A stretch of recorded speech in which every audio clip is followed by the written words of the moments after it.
नमस्कार साथियों, स्वागत है आपका हमारे YouTube चैनल में। आप छत्तीसगढ़ की किस जगह से हमारे समाचार सुन रहे हैं, कृपया कमेंट बॉक्स में लिखकर हमें जरूर बताएं। रायपुर से प्रस्तुत है छत्तीसगढ़ के प्रादेशिक समाचारों के साथ मैं रजनी शुक्ला। पहले मुख्य समाचार। लोकसभा चुनाव के मद्देनजर राजनीतिक गतिविधियां हुई तेज। मुख्यमंत्री और भाजपा के वरिष्ठ नेता विष्णुदेव साय कल राजनांदगांव में विधानसभा स्तरीय कार्यकर्ता सम्मेलन में शामिल हुए। कांग्रेस के प्रदेश प्रभारी सचिन पायलट ने रायपुर में पदाधिकारियों की ली बैठक। राज्य में लोकसभा चुनाव के लिए आदर्श आचार संहिता लागू होने के बाद से अब तक 2,84,00,000 रुपए की अवैध धनराशि तथा वस्तुएं जब्त। प्रदेश भर में मतदाता जागरूकता कार्यक्रम के तहत विभिन्न गतिविधियां आयोजित की जा रही हैं और छत्तीसगढ़ लोक सेवा आयोग ने जारी किए राज्य सेवा प्रारंभिक परीक्षा 2023 के परिणाम। अब समाचार विस्तार से। मुख्यमंत्री और भाजपा के वरिष्ठ नेता विष्णुदेव साय कल राजनांदगांव में आयोजित भाजपा के विधानसभा स्तरीय कार्यकर्ता सम्मेलन में शामिल हुए। सम्मेलन को संबोधित करते हुए श्री साय ने 3 महीने की उपलब्धियां गिनाते हुए कहा कि हमारी सरकार बनते ही हमने मोदी की गारंटी को पूरा करने का काम किया। मुख्यमंत्री ने कहा कि मोदी की हर गारंटी पूरी होगी। कार्यक्रम को संबोधित करते हुए सांसद और भाजपा प्रत्याशी संतोष पांडेय तथा पूर्व सांसद मधुसूदन यादव ने कांग्रेस पर निशाना साधा। इधर छत्तीसगढ़ कांग्रेस प्रभारी सचिन पायलट ने कल राजधानी रायपुर स्थित पार्टी के प्रदेश कार्यालय राजीव भवन में प्रदेश कांग्रेस समिति के सभी मोर्चा प्रकोष्ठों और विभागों के प्रमुख की बैठक ली। बैठक में लोकसभा समन्वयक और रायपुर लोकसभा के 9 विधानसभा क्षेत्रों के कांग्रेस पदाधिकारी भी विशेष रूप से शामिल हुए। बैठक में श्री पायलट ने राजीव भवन रायपुर में लोकसभा चुनाव की तैयारियों की समीक्षा की। इस बीच प्रदेश कांग्रेस कमेटी के पूर्व महामंत्री अरुण सिसोदिया को पार्टी ने कारण बताओ नोटिस जारी किया है। आगामी लोकसभा चुनाव के लिए नामांकन भरने की प्रक्रिया जारी है। इस बीच प्रदेश की बस्तर लोकसभा सीट के लिए कल 2 प्रत्याशियों ने नाम निर्देशन पत्र दाखिल किया। इनमें भारतीय कम्युनिस्ट पार्टी के फूल सिंह कचलाम और बहुजन समाज पार्टी के अयातू राम मंडवई शामिल हुए हैं। गौरतलब है कि प्रदेश की बस्तर लोकसभा सीट के लिए पहले चरण के तहत आगामी 19 अप्रैल को मतदान होगा।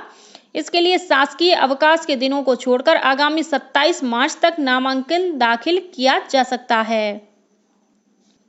भारत निर्वाचन आयोग ने बस्तर लोकसभा क्षेत्र के लिए आशुतोष प्रधान को व्यय प्रेक्षक नियुक्त किया है। श्री प्रधान भारतीय राजस्व सेवा के 2009 बैच के अधिकारी हैं। व्यय प्रेक्षक श्री प्रधान ने कल जगदलपुर में निर्वाचन व्यय लेखा मॉनिटरिंग दलों की बैठक ली। इस दौरान उन्होंने संबंधित अधिकारियों और कर्मचारियों को अंतर्राज्यीय सीमाओं पर विशेष चौकसी सुनिश्चित करने के निर्देश दिए। इसके साथ ही उन्होंने बस्तर जिला पंचायत कार्यालय में स्थापित निर्वाचन व्यय लेखा सेल, विभिन्न निगरानी टीमों तथा मीडिया प्रमाणन और अनुवीक्षक समिति के मीडिया सेंटर का अवलोकन कर आवश्यक दिशा निर्देश दिए। इस बीच निर्वाचन आयोग ने कोरबा संसदीय सीट के कोरबा विधानसभा क्षेत्र के 249 बूथों में महिला कर्मियों की ड्यूटी लगाने का निर्णय लिया। जिला निर्वाचन अधिकारी अजीत बंसल ने बताया कि आगामी लोकसभा चुनाव के लिए कोरबा विधानसभा क्षेत्र के बूथों में महिलाओं की ही ड्यूटी लगाई जाएगी। इसके लिए 1000 से अधिक महिला कर्मियों की तैनाती की जाएगी। राज्य में लोकसभा आम चुनाव के लिए आदर्श आचार संहिता के प्रभावी होने के बाद से अब तक 2,84,00,000 रुपए की अवैध धनराशि तथा वस्तुएं जब्त की गई हैं। मुख्य निर्वाचन पदाधिकारी कार्यालय से प्राप्त जानकारी के अनुसार प्रवर्तन एजेंसियों द्वारा निगरानी के दौरान 21 मार्च तक 95 लाख रुपए की नगद धनराशि जब्त की गई है। वहीं इसी अवधि में 16 लाख रुपए की 7,000 लीटर से अधिक अवैध शराब भी जब्त की गई है।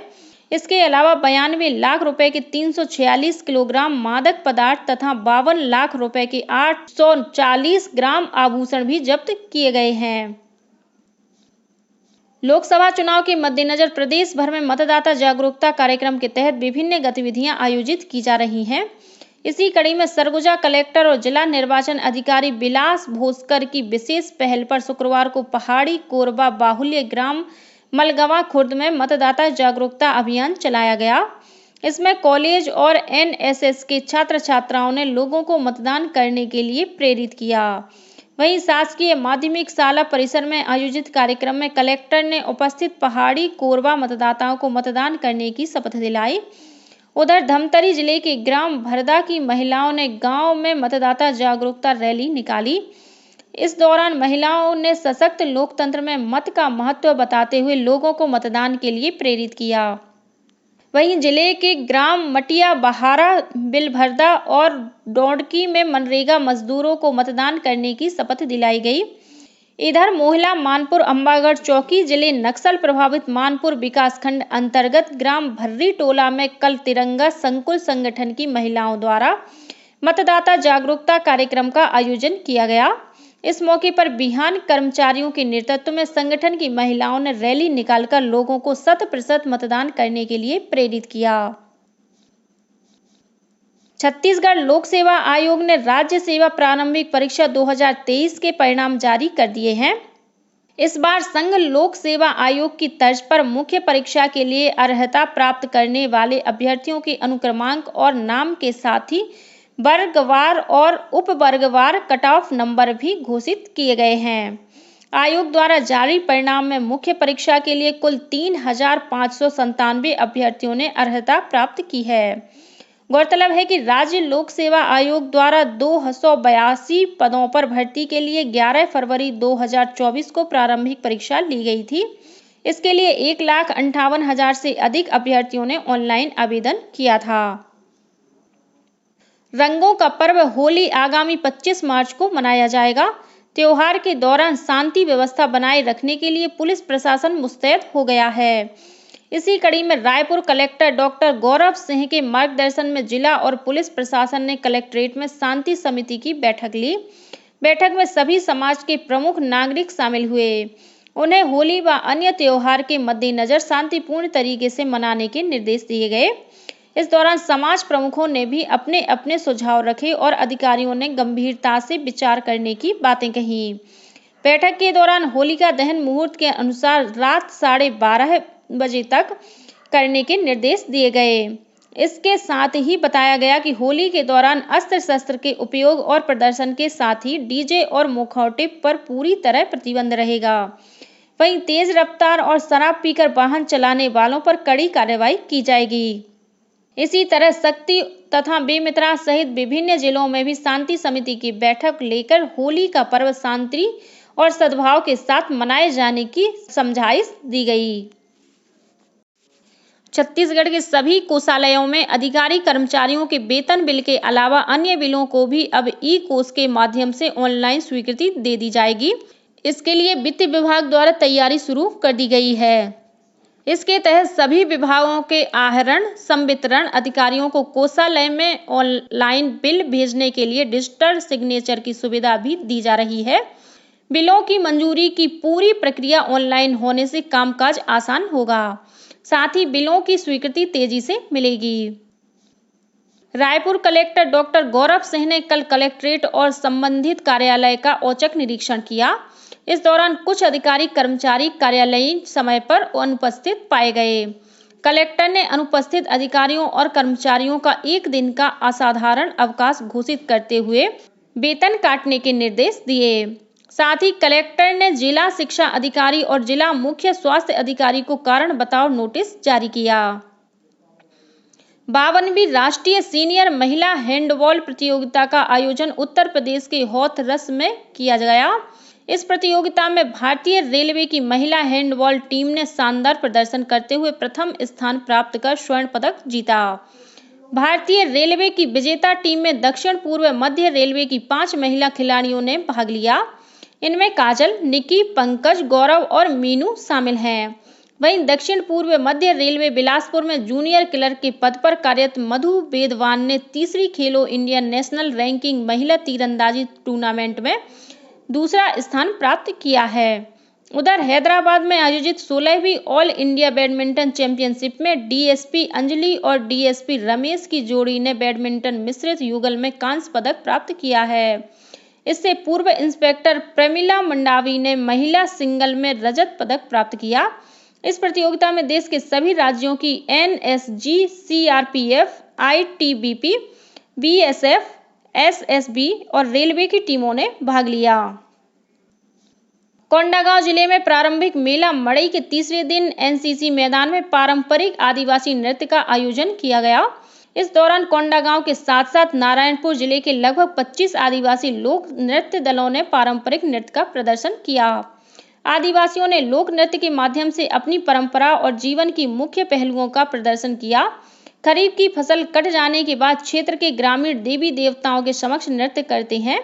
इस दौरान लोक नर्तक दलों को पुरस्कृत भी किया गया, जिसमें पहला पुरस्कार फरस गांव के कोटपाल, द्वितीय पुरस्कार नंगुली और तीसरा पुरस्कार रेंगा गोदी के लोक नर्तक दलों को दिया गया। गौरतलब है कि जिला मुख्यालय कोंडागांव में लगभग 700 वर्षों से पारंपरिक वार्षिक मेला उत्सव का आयोजन किया जाता है। उत्सव की शुरुआत पहली रात निशा यात्रा के तहत मावली माता मंदिर की पूजा के साथ होती है। दूसरे दिन देव मेला का आयोजन होता है, जिसमें 22 पाली से आए देवी देवता भ्रमण कर मेला मड़ई का शुभारंभ करते हैं। प्रधानमंत्री नरेंद्र मोदी को भूटान के सर्वोच्च नागरिक पुरस्कार से सम्मानित किया गया है। भूटान नरेश ने कल थिम्पू में प्रधानमंत्री को यह पुरस्कार प्रदान किया। इस अवसर पर श्री मोदी ने कहा कि यह उनके जीवन का बहुत बड़ा दिन है। उन्होंने कहा कि हर पुरस्कार अपने आप में विशेष होता है, परंतु जब दूसरे देश से पुरस्कार मिलता है तो इससे मालूम चलता है कि दोनों देश सही रास्ते पर आगे बढ़ रहे हैं। प्रधानमंत्री मोदी पहले विदेशी नेता हैं जिन्हें यह प्रतिष्ठित पुरस्कार दिया गया है। प्रशस्ति पत्र में कहा गया है कि यह पुरस्कार प्रधानमंत्री मोदी की व्यक्तिगत उपलब्धियों और नेतृत्व एवं भारत तथा भूटान के बीच मित्रता के बंधन को मजबूत करने में उनके योगदान को मान्यता देता है। भारतीय अंतरिक्ष अनुसंधान संगठन इसरो ने कल सुबह कर्नाटक में चित्रदुर्ग परीक्षण रेंज पर अपने रीयूजेबल लॉन्च व्हीकल पुष्पक की सफलतापूर्वक लैंडिंग की। इसरो के अध्यक्ष एस सोमनाथ ने सोशल मीडिया साइट एक्स पर एक संदेश में अंतरिक्ष यान के पूरी तरह से ऑटोमेटिक मोड में संचालन, लैंडिंग और ईंधन प्रबंधन के लिए टीम को बधाई दी। इसी के साथ छत्तीसगढ़ के समाचारों का ये बुलेटिन समाप्त हुआ। नमस्कार।